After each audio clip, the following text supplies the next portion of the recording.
going to talk about counter conditioning. It's a really good technique that changes the emotional state of a dog. So if you have a dog that's fearful of being brushed, we can use counter conditioning to change the emotion from fear, where the dog might be giving us a look, licking its lips, staring at us, pulling away, grumbling, snapping. They're all signs of fear. If those signs aren't listened to, then the dog will escalate the signs, and you can then end up with a dog that starts to show aggression. All they're doing is simply trying to communicate their fear. So, with counter conditioning, we want to change fear of the brush into associating it with happy emotions. So, brushing is something maybe rewarding. I've got Howard here. I'm feeling very brave because he can be a bit of a hooligan. He's hugely sensitive. I've had to do a lot of counter conditioning with him. Nothing bad has only ever happened to him. I'm the only person that's groomed him. He's just a really sensitive dog. Sometimes as humans we like to blame someone for an experience. So, oh, my dog doesn't like having its nails done. It must be because the groomer cut them too short once. Well, actually no, sometimes dogs are just hugely sensitive. So, counter conditioning. There's two types of counter conditioning. One is operant and one is classical. So, with operant conditioning, what we do is we ask for a behaviour and then we reward it. So, Howard, bottom. Beautiful. There we go. So, try again, shall we? Howard, bottom. Fabulous. So that is operant counter conditioning. So we ask for a behaviour and we reward it. There is classical counter conditioning as well, and that is just when we feed and we do whatever. So here's a bit of a pig. It's always a good idea, by the way, to have your treats easily accessible. I am on minuscule bits of soft cheese, which are obviously very yummy. You need to set yourself up so that your treats, you can get to them, but your dog can't. Because obviously if I put those on the table, Howard is going to pork them all.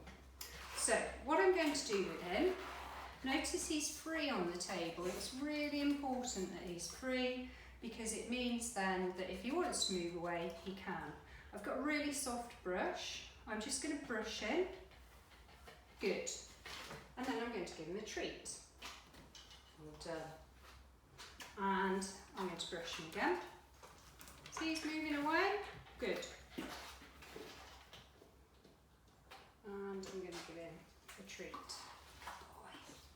Now I might move up to 2 brushes. Good boy.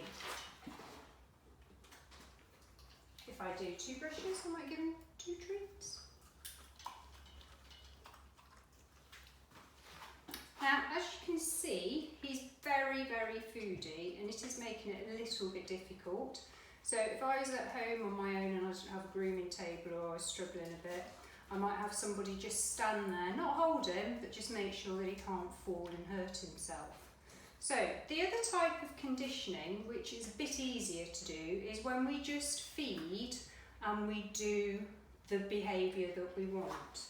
So that would be, take lots of treats, get a brush. I'm going to do front legs, because front legs can be quite tricky. So I'm just gently brushing and I'm feeding him. And he knows that cheese is really yummy, and he can eat the cheese, and I can brush his legs. I'm using a really soft brush. I've used this technique to train him to have his nails trimmed, because quite honestly he was quite hysterical about it, even though nothing bad had ever happened. And when I say quite hysterical, it's taken me till he was 10 months old even, actually, to be able to trim his nails. I still have to do this classic counter conditioning with him. Eventually he might get to the stage where actually he'll just let you do it. So with the brushing, I am very gently brushing, and I'm brushing upwards from the foot. That tends to help get tangles and knots, and just check it gets the brush right through down to the skin. So we're using a high value treat, as I say, got some tiny bits of cheese. He's very, very happy with me brushing him. If you're struggling to coordinate all of this, I'll do a bit on the back there. It may help, and this is what I have to do with his nails, to have something, it's alright, to have something like a licky mat, and then you can just squidge the bits of cheese in between the licky mat. Yes, very good. And then can you position yourself round, and he can just trough on those quite happily.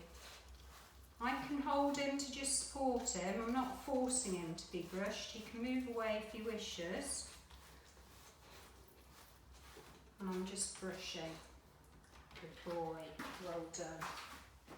There's a good boy. Keep the sessions really short and positive. So it might be you only get half a leg done at first. Then have a go later on in the day. Do the other bit of the leg. Use a soft brush. Try different brushes. It needs to be a positive experience for your dog. You want your dog to think, brush, wow, this is great. I'm going to get rewards. Eventually your dog will get to a point where he's just happy to be brushed and he doesn't need rewards, but that can take a long time. We have to be patient and we have to work at the dog's pace. The dog needs to be able to trust us, to know that they are always going to be safe and we are going to keep them safe. Okay, well, happy brushing. Don't forget, it took till Howard was 10 months old, using the counter conditioning techniques, for me to be able to trim his nails. It can take a long time. If you've got knots in your dog, don't brush the knots. I know it sounds slightly strange to say don't brush the knots, because obviously we don't want knots in the dog, but if you brush the knots and you catch them, it will pull on their skin, and then they will associate having knots in, well, they'll associate being brushed with discomfort. So if you've got knots in your dog, don't brush over the knots. What you can do very gently in the evening is just try and, when your dog's tired, just try and free those knots out. There's one other technique that can really help with your dog, and that is just soft massage. Again, using a treat, it's not a distraction, it's giving them a positive connection, a positive emotion. You can do tiny, I'll do it on his back so it's easier to see, tiny weeny little spirals. Doesn't really matter which way round you go. So I'm doing little spirals that are growing out. You breathe while you're doing this, and then do a stroke down. So on the front leg, tiny spirals from the bottom, do a pause, tiny spirals, pause, and then smooth down. It will get them used to being touched. That's part of desensitisation. Okay, thank you.